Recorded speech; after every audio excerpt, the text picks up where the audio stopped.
નમસ્કાર, હું છું જયેશ. ભાગ્યમંત્ર કાર્યક્રમ થકી અમે એ જ્ઞાનને આપ સુધી વહાવી રહ્યા છીએ કે જેની આજ સુધી આપ આતુરતાથી રાહ જોઈ રહ્યા હતા.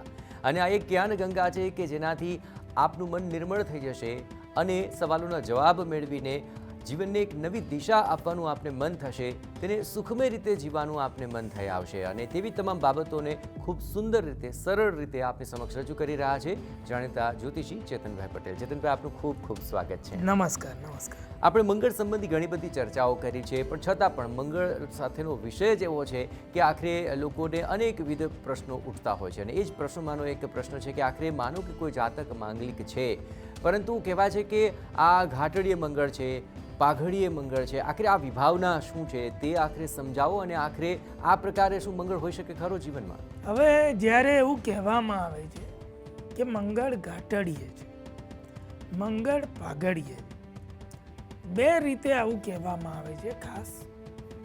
ખાસ એક વાત જાણી લેવાની. સૌથી પહેલી વાત એ છે કે ભાઈ આ ઘાટડીએ એટલે શું અને પાઘડીએ એટલે શું. એવું કહેવાય છે કે ઘાટડીએ એટલે બહેનો છે ને ઘાટડી ઓઢે છે, એટલે જે ચૂંદડી ઓઢે છે ને, ઓઢણી કહીએ આપણે જેને, એને કહેવાય છે ઘાટડી શાસ્ત્રીય ભાષામાં. અને એવી રીતે વ્યક્તિઓ પાઘડી પહેરે છે, એને કહેવાય એ ભાઈઓ પાઘડી પહેરે છે.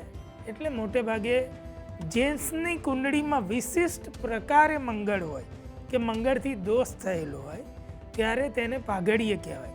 આ બંને કેવી રીતે થાય એવું કહેવાય છે કે પહેલા ભાવમાં, ચાહે લગ્નથી, જન્મ ચંદ્રથી કે જન્મ શુક્રથી, પહેલા ભાવમાં કોઈ બહેનને માંગલિક દોષ થયો હોય ત્યારે તેને ઘાટડીય મંગળ કહેવાય. આવી જ રીતે કોઈ ભાઈને પહેલા જ ભાવમાં જન્મ લગ્નથી, જન્મ ચંદ્રથી કે જન્મ શુક્રથી પહેલા ભાવમાં મંગળ હોય તો તેને પાઘડીય મંગળ કહેવાય. કારણ કે પહેલો ભાવ કુંડળીમાં છે ને એ આપણા આ મુખનો છે. પાઘડી કે ઓરડી આપણે ત્યાં જ ઓઢવાની છે કે પહેરવાની છે. એટલે શાસ્ત્રીએ આવું નામ આપ્યું છે કે જેને અન્ય મંગળ દોષ કરતાં ઘાટડીયવાળો કે પાઘડીવાળો મંગળ દોષ સહેજ ભારે કહેવાય. કારણ કે પહેલા ભાવમાં આ દોષ થાય છે. એટલે સરળતાથી ખ્યાલ આવે કે આ થોડું ભારપૂર્વક કહેવામાં આવે છે, માટે આવા નામકરણ ઋષિમુનિએ કરેલા છે.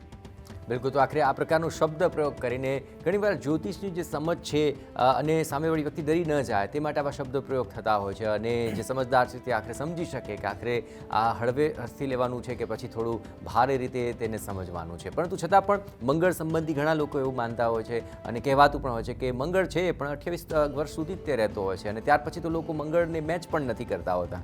તો શું એ વાત સાચી છે કે આખરે 28 વર્ષ સુધી જ મંગળ અસર કરે? હવે હકીકતમાં જો આપણે જાણીએ, શાસ્ત્રીય રીતે સચોટ જાણીએ તો મંગળ દોષ 28 વર્ષ સુધી જ રહે છે એ એક ભ્રાંતિ છે, ખોટી ગેરમાન્યતા. સમાજમાં આવી ગેરમાન્યતાને કારણે કેટલા બધા લોકો 28 પછી કોઈનું મેળાપક કરતા જ નથી. મંગળનું પોતાના દીકરા દીકરીની કુંડળીમાં મંગળ હોય છતાં પણ મેળવતા નથી. કારણ કે એ લોકો એવું પણ માની લે છે કે ભાઈ 28 વર્ષની ઉંમરથી કેવા ઝડપી કરો, એટલે એ કાર્ય પતાવી દેવાની રીતે પણ કરતા હોય છે. અને ઘણીવાર આવું સાંભળેલું પણ હોય કે મંગળ 28 સુધી જ નડે, પછી નડે નહીં અને પછી મંગળ રહેતો જ નથી. આવું ઘણીવાર સમાજમાં અમુક એવા લોકો દ્વારા પણ ફેલાયેલું હોય છે અને આવું લોકો માની લેતા હોય છે. હકીકતમાં શાસ્ત્રમાં એવું ક્યાંય કહ્યું નથી. ગ્રંથમાં જો ઋષિમુનિ આટલી બધી વાત લખતા હોય તો જો મંગળની અસર ન જ રહેવાની હોય તો એ લખી દે કે 28 સુધી જ જોવો, પછી જોવો જ નહીં. પણ આવું છે નહીં. હકીકતમાં મંગળ કુંડળીમાં જીવનભર રહે ને એવું માંગલિક દોષ જીવનભર અસર કરે છે.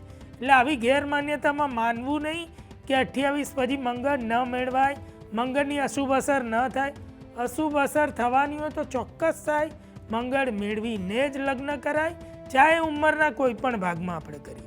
એટલે 28 સુધી જ મંગળ નડે કે મંગળ દોષ કહેવાય એ વાત ગેરમાન્યતા ભરેલી છે, એને બિલકુલ માનવી નહીં. બિલકુલ. આખરે 28 વર્ષ સુધી ઘણા લોકો આખરે લગ્ન આ બીકે નથી પણ કરતા હોતા, પણ ઘણીવાર તો તેનાથી પણ વધુ વર્ષો થઈ જાય, 32 વર્ષે, 35 વર્ષે પણ લગ્ન થતા હોય છે. તો શું એવું માની લેવું એ બરાબર રહેશે કે આખરે મંગળ હોય એટલે લગ્ન મોડા જ થાય?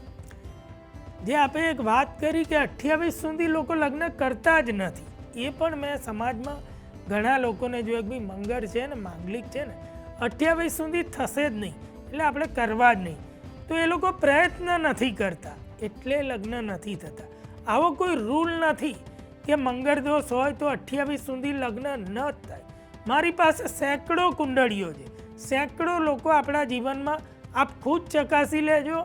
કેટલા બધા એવા યુગલો હશે કે જેમના લગ્ન 24, 25, 23, 26, 27 દરેક ઉંમરે થયેલા હશે અને એ લોકો માંગલિક પણ હશે. તો જો આ નિયમ હોય કે 28 સુધી લગ્ન ન થાય તો તેમના કેમ થયા? એટલે આપણે એ ચકાસતા નથી કે જેના લગ્ન થઈ ગયા એ લોકો માંગલિક હતા કે નહીં. 28 પહેલાં લગ્ન થયા, તમે કુંડળી ઉઠાઈને જુઓ, એ માંગલિક હોઈ શકે છે. કેટલા બધા લોકો પણ એ જોતા નથી. કોઈકના લગ્ન ન થયા હોય ને 28 સુધી, ત્યારે પૂછી લઈએ છીએ કે ભાઈ માંગલિક છે, તો કે હા. ત્યારે આપણે એક એવું મનમાં માની લઈએ છીએ કે આ જો 28 છે થઈ ગયા ને, પણ લગ્ન એટલે નથી થયા કે માંગલિક હતા. હકીકતમાં જેના થઈ ગયા છે એનું આપણે ચકાસતા નથી, એટલે આપણામાં આવી એક ગેરમાન્યતા સમાજમાં આવી ગઈ છે. હકીકતમાં માંગલિક હોય એટલે લગ્નને સંબંધ છે, પણ એવો સંબંધ નથી કે 28 સુધી ન થાય કે 28 પછી જ થાય. એ બધી સમાજમાં ખોટી ગેરમાન્યતા છે. બિલકુલ. તો આપણે તો બંને ધ્રુવ અમારી સામે રાખી દીધા કે માંગલિક હોવા છતાં અથવા મંગળ દોષ હોવા છતાં પણ વહેલા પણ લગ્ન થઈ શકે છે અને મોડા પણ થઈ શકે છે. પરંતુ હવે સવાલ એ ઉદ્ભવી રહ્યો છે કે જો આ બંને પરિસ્થિતિઓ હોય તો આખરે જે જાતકની કુંડળીમાં મંગળ દોષ છે એ જીવનમાંથી સમાપ્ત ક્યારે થશે? હવે એક આ પણ એક મિથ્યા વાત છે જે આપણે જાણવાની છે કે મંગળ દોષ ક્યારેય સમાપ્ત થતો નથી. મંગળ દોષ પરિહાર થાય. મંગળ સામે મંગળ મેળવી લઈએ એટલે નૈસર્ગિક મંગળ સમાપ્ત એવું કહેવાય. એ દોષ સમન થાય છે, સમાપ્ત નથી થતો. એટલે મંગળ દોષ સમાપ્ત ના થાય, સમન થાય.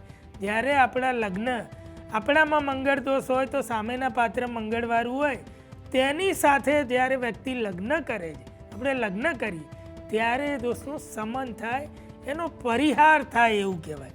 મંગળ ક્યારેય જતો નથી રહેતો. લગ્ન કરીએ છીએ એટલે એ એની જગ્યાએ જેમ કુંડળીમાં ઊભો છે એમ જીવનમાં પણ એનું વ્યક્તિત્વ તમારું જે છે એ દેખાવાનું, એની અસરો થવાની છે. એટલે મંગળ સમાપ્ત નથી થતો.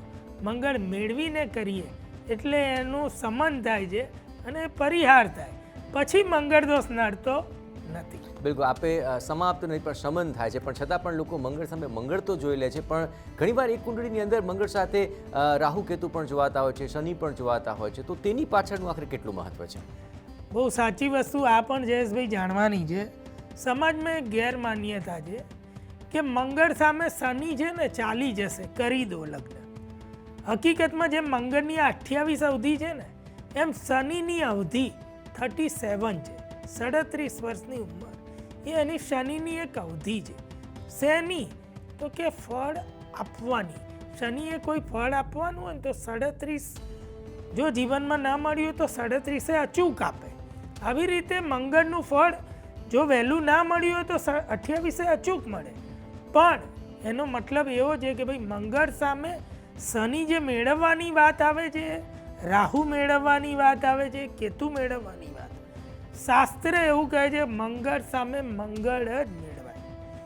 અથવા મંગળથી ઓછી અવધિનો કોઈ બીજો એવો મજબૂત ગ્રહ હોય એ મેળવાય તો એ સૂર્ય છે. ઋષિમુનિ શાસ્ત્રમાં ક્લિયર કહે છે કે મંગળ જેટલો આક્રમક, તપેલો, તેજ, ગુસ્સાવાળો, જે જુસ્સાવાળો છે એવા આત્મબળવાળો સૂર્ય છે.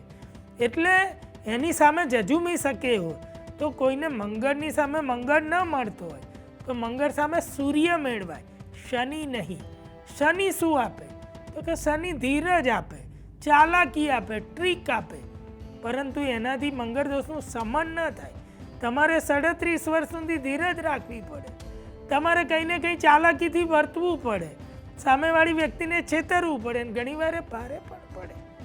એટલે એવું કહેવાય કે બંનેના લગ્ન જીવનમાં 37 વર્ષ સુધી એકને મંગળ દોષ હોય, બીજાને શનિ દોષ હોય તો કલે ચાલ્યા કરે. 37 સુધી તમારે સહન કરવું પડે. એ તૈયારી હોય તો શનિ મેળવીને કરાય. પણ ઋષિમુનિ એવું કહે છે કે નહીં, તમે જો દોષમાં માનો, જો મંગળને સમજો છો તો મંગળ સામે મંગળ અથવા સૂર્યને જ મેળવો. હવે કેતુ રાહુને મેળવવાની વાત આવે, રાહુની અવધિ 42 વર્ષ છે, 42 યર્સ. ત્યાં સુધી જીવનમાં સંઘર્ષને કલે થાય. કેતુની અવધિ 48 વર્ષ છે, ત્યાં સુધી લગ્ન જીવન દોડાયેલું રહે. ઘણીવાર આવી રીતે મેળવેલા લગ્ન એટલી વય સુધી પહોંચતા પણ નથી. એ પહેલાં લગ્ન જીવન સમાપ્ત થઈ જાય છે અને બંને છૂટા પડી જાય છે. એટલે જ્યારે આવી ગેરસમજથી કોઈ મેળાપક કરેલું હોય છે તો એ બંને સહન કરવું પડે છે. કોઈને સુખ પ્રાપ્ત થતું નથી. બિલકુલ, આપ જે તમામ બાબતો સમજાવી રહ્યા છો તે પરથી એક વાત સ્પષ્ટ છે કે આમાં કોઈ બચાવ પ્રયુક્તિ નથી. જે તમામ ગણિત છે તે ગણના પ્રમાણે પરિણામ મળી રહ્યા છે અને એ સમજીને જ ચોક્કસપણે આ પ્રકારના મેળાપકની અંદર આગળ વધવું જોઈએ. તો મંગળ સંબંધી આવી તમામ જે છણાવટ છે આપણે સુંદર રીતે દર્શકો સમક્ષ રાખી છે. આપનો ખૂબ ખૂબ આભાર છે. નમસ્કાર. તો મંગળથી જરા પણ ભરમાવાની જરૂર નથી. હા, થોડી સમજ જો કેળવી લેશો તો ચોક્કસપણે કોઈ પણ પરિસ્થિતિની અંદર સમાધાન મળશે, નિવારણ મળશે, સુખ અને શાંતિ અને સમૃદ્ધિનો માર્ગ પણ આપને પ્રશસ્ત થશે. આવી જ વિશેષ રજૂઆત સાથે ફરી મળીશું. ત્યાં સુધી રજા આપશો. નમસ્કાર.